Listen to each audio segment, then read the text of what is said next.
Today is August the 9th. How did Israel confront a technologically superior army? Let's find out together as we read Judges 4 and 5.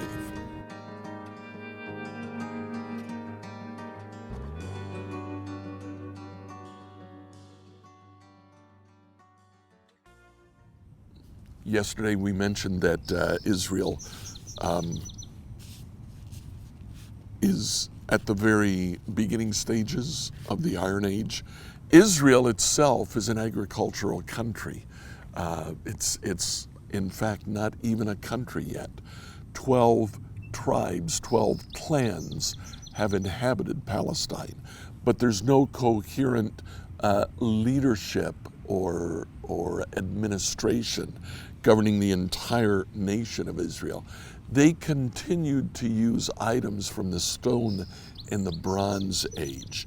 Today, in chapters 4 and 5 of Judges, they come up against someone who has the cutting edge of technology.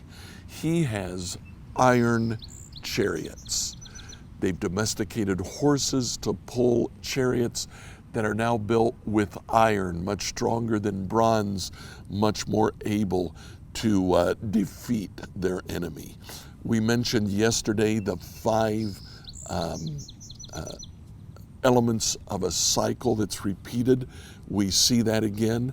Chapter 4, verse 1, after Ehud's death, the Israelites did evil in the Lord's sight.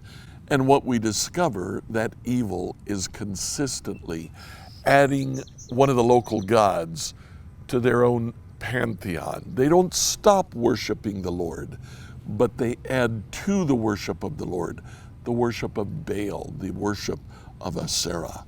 They did evil again in the sight of the Lord. Second element, the Lord becomes angry and sends an oppressor.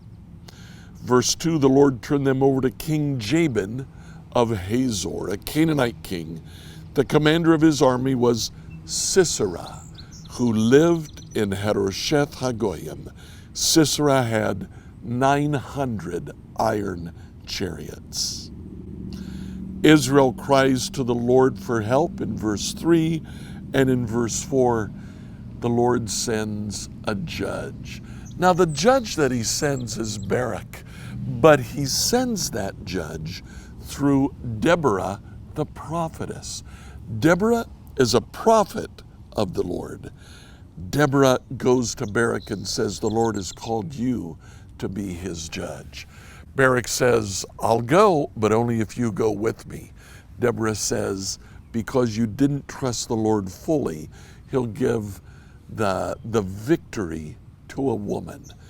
We see the story of how Israel fought against a technologically superior army. Now they defeat the army in chapter 4 and verse 5. They sing a song about that defeat.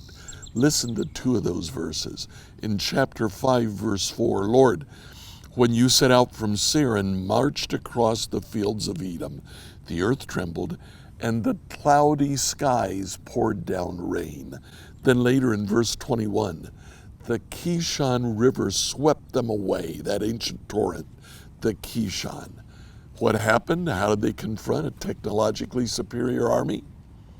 The Lord sent rain and the iron chariots bogged down. Once they bogged down, it looks like Sisera had put all of his eggs in that iron chariot basket. Well, what happened was Israel with 10,000 soldiers was easily able to defeat 900 chariots that had been bogged down in the mud. The Lord indeed did deliver Sisera to Jael, a woman. Sisera was fleeing from the site of the battle. When he came to Jael's tent, he asked for her to hide him. She sent him inside, gave him warm milk to drink. He fell asleep. And then Jael took a hammer and a spike and drove it through his temple. The victory that day was Jael's. She's remembered throughout history. How did Israel confront a technologically superior army? Simply staying faithful and simply doing what God had called them to do. Email your questions to us at questions@becomehope.com. Tomorrow, we'll look at the book of Psalms and answer the question, can God forgive me?